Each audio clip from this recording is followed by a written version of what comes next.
Shalom, shalom à tous. Je suis avec le bien-aimé Roland Kalonji. Bonjour mon frère. Shalom mon frère Serge. Le bien-aimé va nous donner une portion de l'écriture par la grâce de Dieu. J'espère que tout le monde sera béni. Nous allons l'écouter pendant 2 ou 3 à 5 minutes. Voilà bien-aimé. Alors nous allons partager en tout cas la portion de l'écriture d'Deutéronome chapitre 24, le verset 5. Je lis la parole du Seigneur. Lorsqu'un homme sera nouvellement marié, il n'ira point à l'armée et on ne lui imposera aucune charge. Il sera exempté par raison des familles pendant 1 an et il réjouira la femme qu'il a prise. Amen. Deutéronome chapitre 24, le verset 5 nous dit que lorsqu'un homme sera nouvellement marié, bien-aimé, il n'ira pas à l'armée, il n'ira pas en guerre. Pourquoi? Parce qu'il doit réjouir la femme qu'il a prise pendant 1 an. Pendant 1 année. Donc, comme vous le savez, bien-aimé, que la loi et les prophètes ont prophétisé jusqu'à Jean-Baptiste, en accord avec Matthieu chapitre 11, verset 19. Et cela parlait de notre Seigneur Jésus-Christ, parce que la loi et les prophètes, c'était des prophéties, bien-aimés. Le frère Matthieu nous l'a éclairé dans Matthieu chapitre 11, verset 13, en disant qu'en réalité, la loi et les prophètes, c'était des prophéties. Voilà, ils ont prophétisé jusqu'à Jean, et cela rendait témoignage de notre Seigneur Jésus-Christ.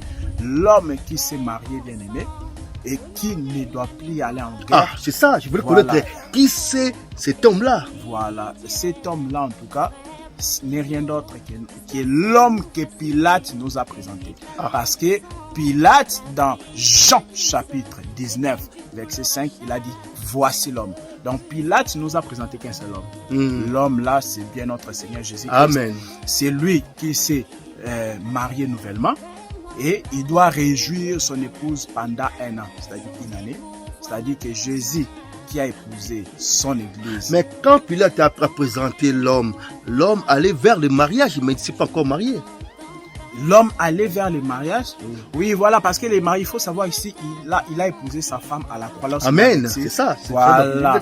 Il allait vers le mariage. Oui, voilà. Donc il présentait l'homme du mariage. Voilà. Parce qu'en fait, il a donné la dot à la croix et voilà, il a pris l'église. Voyez-vous? Et comment est-ce que vous allez dire que mais Jésus, non, c'est par le Saint-Esprit, parce que Jésus, c'est lui le Saint-Esprit. C'est lui l'homme qui s'est marié et il ne va pas en guerre. En guerre ici, c'est-à-dire il ne frappe pas encore les nations. Amen.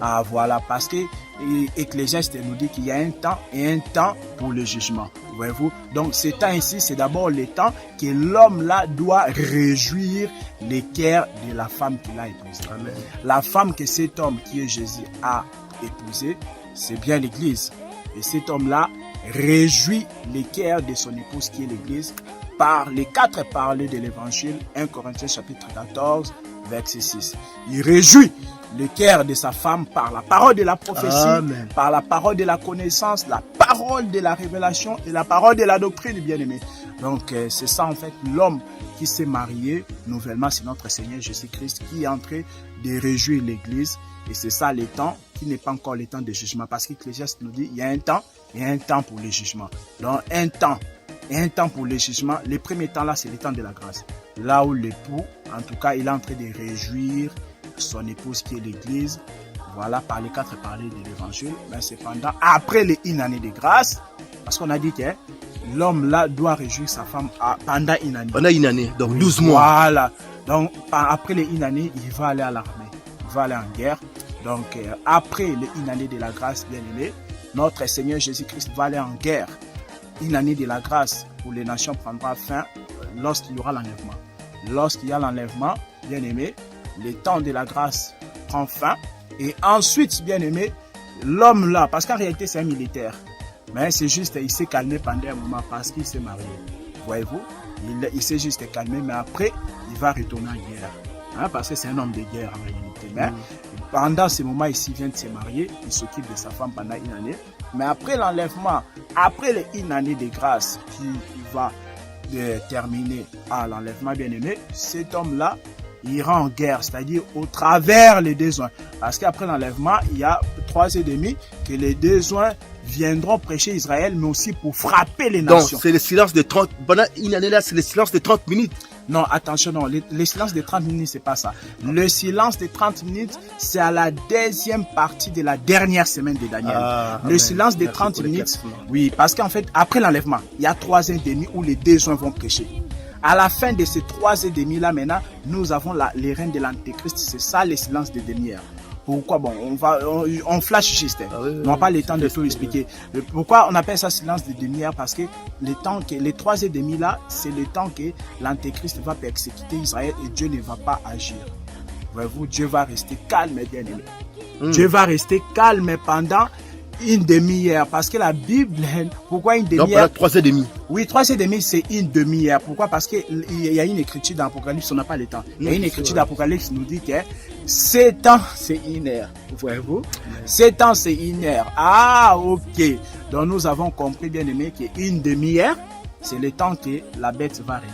Voyez-vous? Et comme on dit, une demi-heure de silence, silence de demi-heure, c'est-à-dire le temps que l'Antéchrist règne et Dieu ne va pas agir. Voyez-vous? Donc, vraiment, c'est le temps de silence. C'est ça, le temps où Jésus dormait dans la barque. Où il y avait la tempête. Et Jésus dormait. Les fantômes. Quel est donc ce Dieu ici? Est-ce qu'il ne savait pas? Il savait qu'il y avait la tempête, mais il dormait. C'est ça le silence de demi-heure. Parce que les apôtres, là, ils étaient agités. Voyez-vous, c'est ça Israël, qui sera agité par la tempête.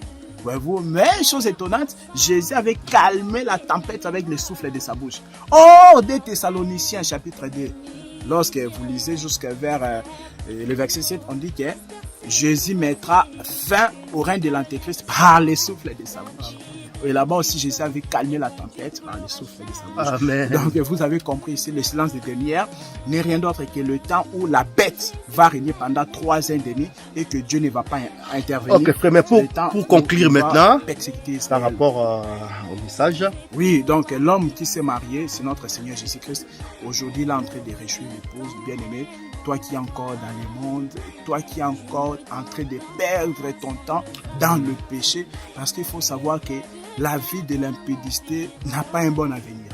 La vie de l'adultère ne te payera rien, bien-aimé. Viens plutôt, afin que tu puisses faire partie de l'épouse qu'on est en train de réjouir aujourd'hui. Par les 4 parler de l'évangile, bien-aimé.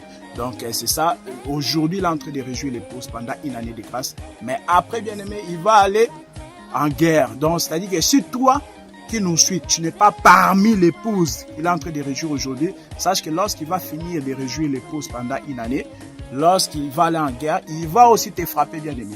Amen. Voilà, parce qu'il va frapper les nations. Les incrédules qui n'ont pas cru à l'évangile de la grâce. C'est ça, nous disons, le deuxième aspect de Dan.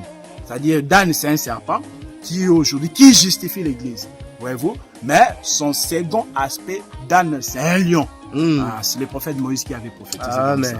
Voilà, en tout cas, c'est ça. Il faut comprendre qu'aujourd'hui, il est en train de réjouir l'épouse, il est en train de justifier. Okay. Mais après, en tout cas, bien aimé, il va aller à l'armée pour frapper les nations. Donc, surtout que le Seigneur aide, nous prions maintenant que le Seigneur aide nos bien-aimés qui doutent encore pour à franchir et pour faire un pas pour cet évangile. Que le Seigneur vous aide encore. Amen. Que le Seigneur vous donne la force.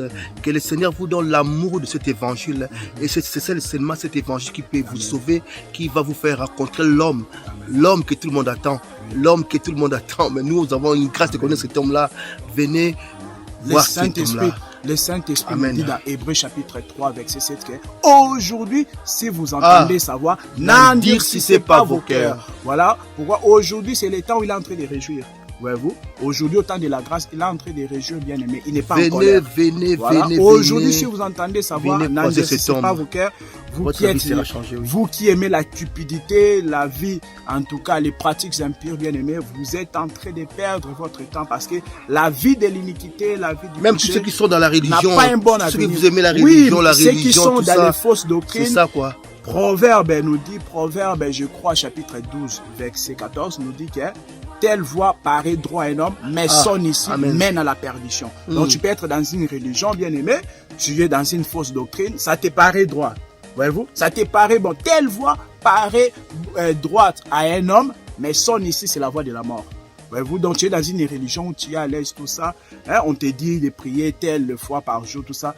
C'est une voie que ça te paraît bon, mais sache que son issue mène à la perdition. Parce qu'il n'y a pas deux sauveurs. Il n'y a qu'un seul Boaz qui possède le pouvoir de rachat, s'appelle notre Seigneur Jésus-Christ. Merci beaucoup, mon frère Roland. Que le Seigneur vous bénisse et bonne journée et bonne soirée à tous. Amen. Amen. Ciao, ciao. Ciao.